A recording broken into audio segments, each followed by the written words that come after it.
Okay, so why don't we start this one over? Is that cool? I'm done with that answer. What is love?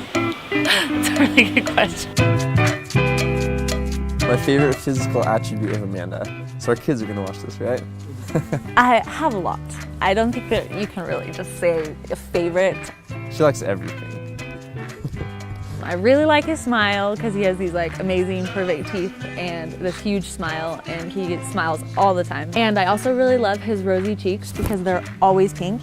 And he also has this mole right here and like a scar right here, and then this little pink thing right here, this little pink dot. Honestly, like her eyes, I love her eyes. She has big, beautiful, deep eyes. I also know he likes my body a ton. My long legs. I think she likes my lips. I also really like his butt. He wears nice fitted pants, so he's got a good butt. Not kidding. Amanda and I met in September of 2009. It was the word opening social, you know, classic BYU Mormon story. It should be in the Ensign or something. And I went with my friend Daniel to this word barbecue looking for girls. So when I was playing Frisbee with my roommate, and he thought, oh, look at that really cute girl, because I'm really cute. And I thought, you know, that girl's really cute. And I went over to her and we started throwing the Frisbee. And we're throwing it, and I was horrible. Because she'd throw the Frisbee and she's terrible at throwing Frisbees. And so she threw it to me and it just went off somewhere else. I was kind of embarrassed. I probably blushed a lot. She could not get it to me and she just like put her head down and just turned bright red and started laughing. And I couldn't stop laughing at myself, so. She liked that I kind of teased her and flirted with her, and so there was that little bit of a connection at this little activity. Okay, favorite thing I like to do together. Well, I really, really like kissing him, of course, but I also really, really like talking with him. Kiss.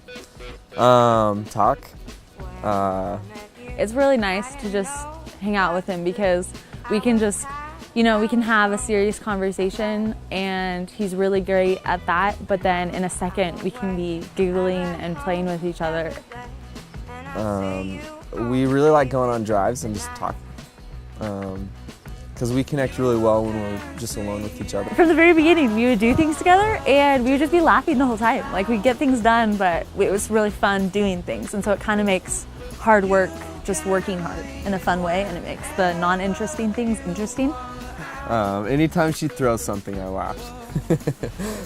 He makes fun of me in a really loving way, and he always says, because I'll say, are you making fun of me? And he'll say, yes, but only because I love you. And that's really cute. But he makes me laugh, because even, like, he makes me laugh when I'm laughing about, we laugh at me a lot, let's just say. He calls them Amanda moments. No, but, no, she makes me laugh with just how goofy she is. She's goofy, she's dorky, in a good way, of course. She's gonna see this and say, I'm dorky. In a good way, in an amazing, special, I love you way. So, that makes me laugh.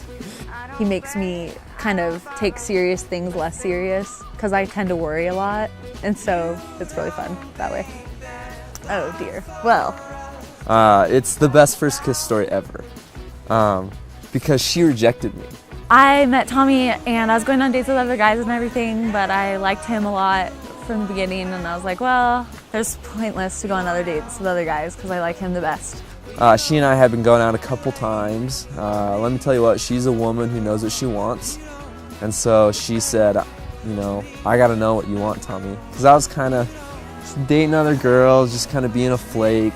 I wanted to know if he liked me or not, and he said he wanted to just be my friend. And I took that as he didn't like me. So I thought, you know, things were the way they were, even though he was crazy. And then she said, okay, fine. And we kind of stopped going out a little bit. And that got me thinking, you know, actually I really like this girl. 1 week, a few weeks later, after we decided we were just gonna be friends, he asked me on a date again for that weekend. And I was a little bit confused, and I thought, okay, maybe it's just a group date, maybe. So then he took me back to my house, and I was thinking he better not try and kiss me because he just told me he just wanted to be my friend. And he just held my hand, and that's not how it's supposed to go. And at the end of the date, I dropped her off, and I just went in and kissed her. And right when I kissed her, she pulled away and she said, "What'd you do that for?" I blushed and I got really flustered and I sat on the seat, or excuse me, the stair, right by my door, and he couldn't stop laughing at me. She put her hands in her face like this. "Oh my gosh, what did you do that for?" And she sat down. Because, you know, Amanda, she's just... and was worried he was gonna never try and kiss me again. She rejected me, and that had never happened, and I walked home just smiling so big. So Amanda is the most sincere, genuine person I know. Well, there's so many good things, but I really, really like how relaxed he is. He kind of calms me down. I love how authentic she is. You know, like I said, you can, I know what she feels, because you can read her emotions. She's so genuine. She has no guile, and I love that. And he just kind of, takes his time. He's really patient about things, and I think that's why he's really calm, is because he's patient and he's just really trusting, and he's just a really even-keeled person. Our proposal story. The proposal story. So, for the few weeks prior to me proposing, I'd pretended that I hadn't even gotten the ring yet. I asked her, "Why don't you send me a picture of that ring you like, Amanda?" And she kind of freaked out and said, "Oh no, you haven't even gotten the ring yet." And I was feeling really flustered because I was like, "You don't even know how long it takes to get a ring made and stuff." And so that whole week, and my parents were really good at pretending like he hadn't talked to them. So she was kind of a wreck before I proposed to her because she thought I was dragging my feet.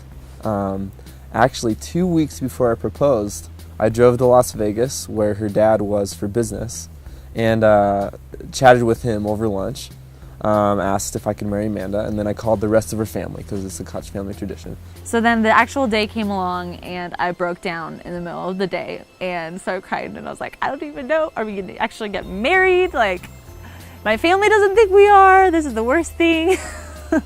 It's pretty bad. And so that whole week I was like, "You know what, let's go on a nice date this weekend. Let's have a Portuguese night," because she wanted to know about my mission.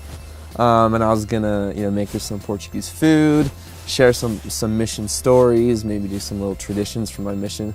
Friday came along and he said, "Tonight we're gonna just think about tonight. Think about how fun it's gonna be. We're gonna read my mission journal and stuff." And I was like, okay, fine. So then he left and I did some things. He left in the middle of the day and I was like, "You have to cook now. It's like 5 hours in advance." I didn't really get it.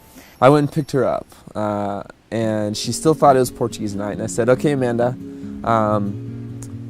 I'm gonna initiate you, just like my first companion did," which, by the way, never happened.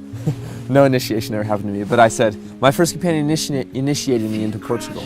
And so I said, "You gotta put this blindfold on." And I, of course, believed him because I believe most things. And then immediately I started filming her, and she had no idea. And I said, "Okay, initiation." She said, "Don't embarrass me. Don't do something embarrassing in front of people." And so I took her out to my car, let her out, and I drove around for a little while to confuse her as to where we were. And I took her to the duck pond where we met, the duck pond park. And gave me a Frisbee, and I was still blindfolded, and he said, "Throw the Frisbee to me." And I said, "Tommy, I'm blindfolded. There's no way I can throw this Frisbee to you. This is gonna be really embarrassing." And he said, "Just throw the Frisbee." So then, and she threw it, and it was just way off the mark. And so then I said a line that I'd planned. It's very cheesy, but it was planned. And I said, he said something, cheesy, like, "Oh, just like the first time we met," kind of a thing. Then I said, "Okay, Amanda, I'm gonna throw the Frisbee back to you." And I thought, "Oh my gosh, you're gonna hit me in the face. I don't want you back to me." She was kind of nervous about that, and so I said, okay, probably not a good idea. And I said, "Just take your blindfold off and then I'll throw it to you." So as she was untying the blindfold, I ran up in front of her and knelt down, and I had the ring and I opened it up. And so when she pulled off the blindfold, I was just right underneath her. And I took off the blindfold and he was on his knee and he had the ring up and just said, "Will you marry me, Amanda?"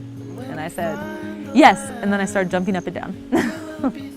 She started jumping up and down, like, so happy. And I said, "Amanda, calm down, let me put the ring on your finger." And so she said yes, and then after that, we went back to my apartment where I had made a Portuguese dinner, but I decorated it all nice with rose petals and like a black tablecloth. And we had just a really nice kind of romantic dinner afterwards. I love Amanda very much. and she's perfect for me. And I think that we're going to be very happy. Well, I just want to say that I think Tommy's a really wonderful person, and I feel really, really special to get to be the person that he's with forever. And he makes me feel really special, and I know that we're gonna have a really, really happy life together, and it's not just gonna be happy like giddy, it's gonna be happy in a deeper sense, and it'll be hard at some points, but I think that he and I make a really great team, and we're gonna have a really good time and laugh along the way.